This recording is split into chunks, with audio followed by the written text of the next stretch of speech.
1950년 6월 25일 북한군의 기습 남침으로 대한민국이 패망하여 해외에 망명정부를 세워야 할 풍전등화의 위기에서 칠곡을 중심으로 구축한 낙동강 방어선은 6.25 전쟁 최대의 격전지이자 총반격의 계기를 마련한 최후의 보루였습니다.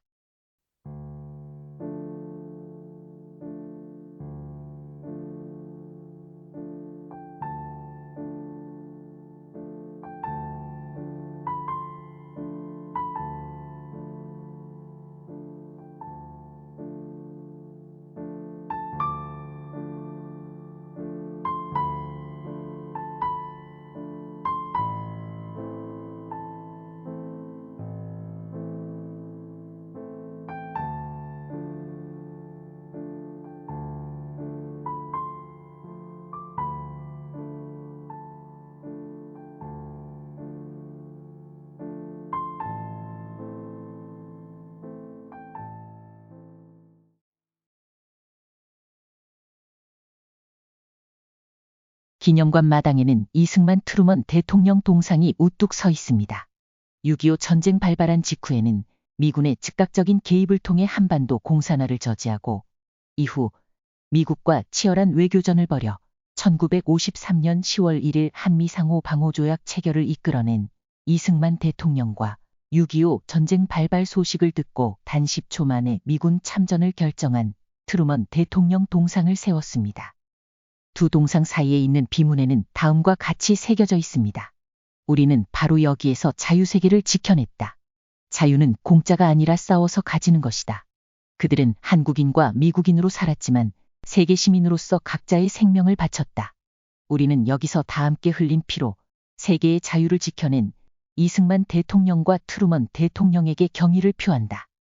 6.25 전쟁의 위기에서 대한민국을 지켜낸 백선엽 장군의 나라사랑 정신을 널리 알리고 다부동 전적기념관을 자유민주주의 수호의 성지로 조성하고 호국보훈 명품 관광지로 발전시키고자 2023년 7월 5일 제막식을 개최하였습니다.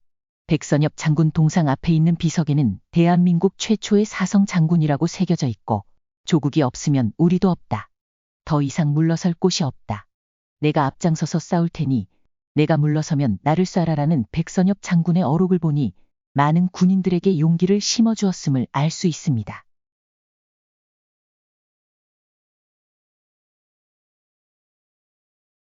(6.25) 전쟁 당시 국군 1사단장이었던 백선엽 장군의 공적을 기리기 위해 1951년 4월 마을 주민들이 칠곡군 가산면 다부일리 산 97의 1번지 소야고개에 세웠던 호국 구민비를 2003년 8월 29일 다부동 전적기념관으로 이전하였습니다.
천평계곡은 1950년 8월 21일 볼링 엘리 전투가 벌어졌던 장소로서 현재 구미와 군위로 향하는 25번 국도가 지나고 있습니다.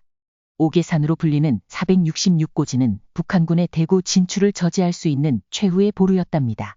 1950년 8월 15일 국군 1사단 15연대 2대대가 이곳에서 북한군 특작부대를 격퇴했습니다. 소야고개는 대구로 향하는 도로상의 고개로서 칠곡군 동명면과 다부면의 경계 지점입니다. 백선엽 장군 호국 구민비가 1951년 4월 처음 세워졌던 곳입니다. 백선엽 장군 호국 구민비는 2003년 8월 29일 다부동 전적기념관으로 이전되었다고 합니다. 839고지는 유악산 정상입니다. 국군 1사단 12연대 3대대는 1950년 8월 23일 839고지를 탈환했답니다. 6.25 전쟁 방송가요 1호며 현인 선생님께서 불렀던 전우야 잘 자라 노랫말의 가사 원작지가 이곳 다부동과 유악산이라네요. 국군 1사단 12연대 1대대는 837고지 암벽을 맨손으로 오르며 9회에 걸친 백병전을 치른 끝에 1950년 8월 23일 837고지를 탈환했답니다.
이제 다부동 전적기념관 안으로 들어갑니다.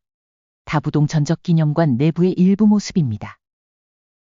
1945년 8월 15일 일본의 항복으로 한반도는 광복을 맞이했으나 소련이 한반도 전체를 점령할 것을 우려한 미국은 북위 38도선을 기준으로 북쪽은 소련이, 남쪽은 미국이 각각 일본군을 무장해제시키자고 소련에 통보했습니다. 38선은 단순한 군사적인 경계선에 불과했으나 이후 군정이 실시되고 미국과 소련의 관계가 대결구도로 바뀌면서 민주주의와 공산주의의 첨예한 대치선이 되고 말았습니다. 1950년 6월 25일 트루먼 미국 대통령은 다음과 같이 발표합니다. 공산주의자들이 자유세계로부터 아무런 저지를 받지 않고 한국을 침략할 수 있게 된다면 공산주의 국가를 이웃으로 두고 있는 작은 나라들은 협박과 공세를 견디지 못할 것이다. 이번 침략을 방치한다면 제3차 세계대전이 일어날 것이다. 1949년 2월 8일 이승만 대통령은 다음과 같이 연설합니다. 공산주의와 민주주의가 대립하고 있는 이때 절대 다수인 세계민주진영의 후원으로 국제적 승인을 받게 된 우리로서 얼마 남아있지도 않은 미군을 즉시 철퇴하라는 것은 소련군이 들어오라는 결과밖에 안 되는 것이요. 또 세계공론이 주둔의 필요성을 인정하고 있는 이때 대한민국 국회에서 이런 지각 없는 제안을 운운하는 것은 파괴와 교란을 가져오게 할 뿐 아니라 중국과 꼭 같은 사태에 이르게 될 것이다. 1949년부터 소련의 최고 지도자 스탈린은 미국과의 충돌을 피하고자 김일성의 남침 계획을 반대했습니다. 하지만 소련의 원폭실험 성공, 중국 대륙의 공산화 등 국제 환경의 변화에 따라 입장을 바꾸었고 1950년 3월 김일성과의 세 차례 회담을 통해 북한의 남침을 승인했습니다. 같은 해 5월 마오쩌둥을 만난 김일성은 스탈린과의 합의 내용을 보고하고 중화인민공화국의 지원까지 약속받았습니다. 1950년 6월 25일 T-34 전차와 전투기 등 최신 무기를 앞세우고 빠르게 공격해오는 북한군에게 수도 서울이 개전 3일 만에 함락됩니다. 7월 12일 후퇴한 국군과 미군의 지원으로 대전을 방어하지만 20일에 대전 또한 점령됩니다. 국군은 7월 7일과 17일 각각 동남리 전투와 화령장 전투에서 승리하지만 북한군의 파상적인 공세에 밀려 낙동강까지 후퇴하게 됩니다. 북한군은 낙동강 방어선이 구축된 직후인 1950년 8월 초부터 하순까지 교통의 요지인 대구를 목표로 주공을 지향했습니다. 국군은 방어선 축소를 위하여 외관과 다부동을 중심으로 낙동강 방어선 Y선을 구축하였으나 대구 북방을 담당하던 국군 1사단 정면으로 북한군 33, 15보병사단과 105 기갑사단 병력이 집중되어 유악산, 수암산, 다부동을 잇는 선에서 엄청난 격전이 벌어졌습니다.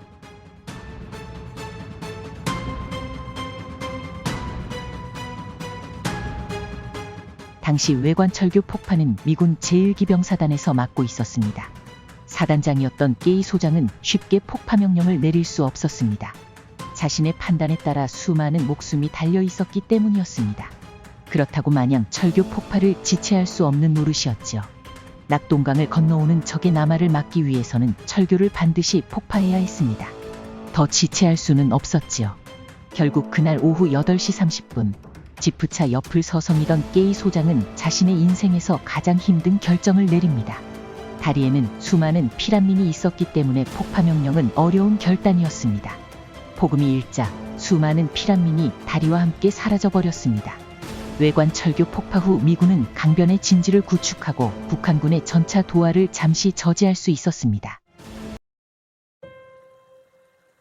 다음은 라이언 이병의 잔혹한 포로 학살의 증언입니다.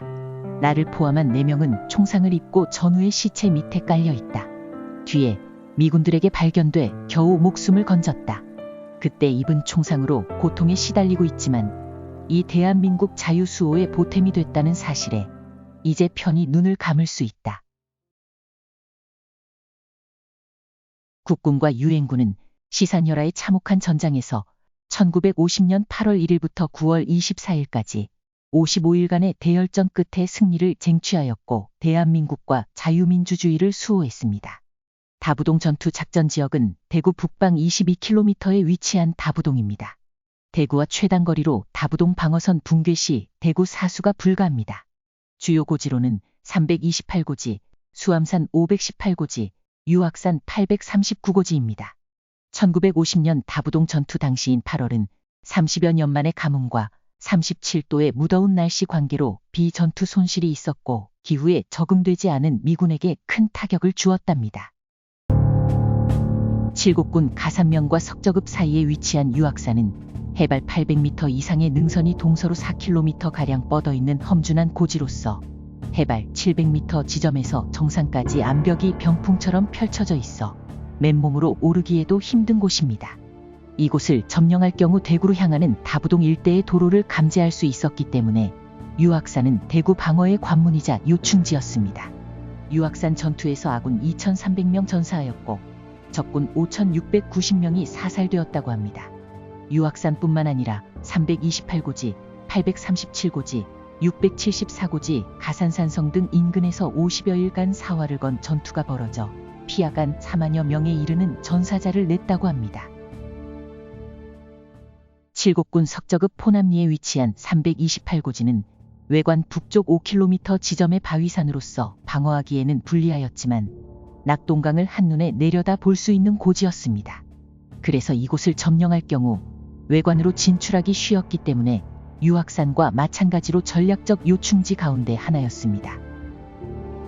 수암산을 탈환하기 위해 국군 1사단 12연대 2대대는 식량과 탄약 부족이라는 악조건 속에서도 북한군과 치열한 전투를 치러야 했습니다. 8월 25일 중대장이 선두에서 돌격하는 사투 끝에 수암산 정상 인근의 513고지를 점령하기도 하였으나 1사단 내에서 가장 큰 병력 손실을 입으며 끝내 정상은 탈환하지 못한 채 8월 29일 미 7기 병연대에게 방어지역을 인계하고 다부동으로 이동하였습니다. 보급을 담당하던 노무자들도 매일 5, 60명씩 희생될 만큼 아군에게는 뼈아픈 순간이었습니다.